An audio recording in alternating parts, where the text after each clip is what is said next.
प्रभु, इतिहास में औरतों के प्रति असमानता होती आई। कई राजाओं ने नियम बनाए, कठोरता बरती, परंतु सोच नहीं बदली। परंतु आपने इस हाट के प्रबंधकों की सोच को बदला, वो भी प्रेम से।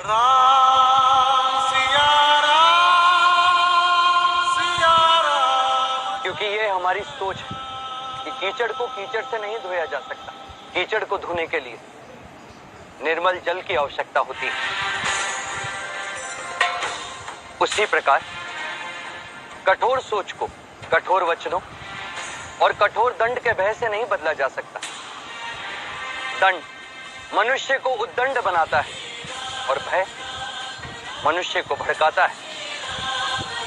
सोच हीरे जैसी चमक भी सकती है और उसकी तरह कठोर भी होती है। अधिक बल लगाओगे तो हीरा टूट जाएगा, और यदि उसमें और निखार लाना है तो दिन प्रतिदिन लंबे समय तक प्रयास करना होता है।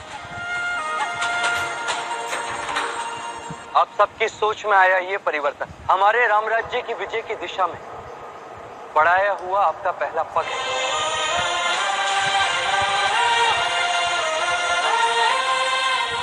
अब हमें विजय पताका दिखने लगी।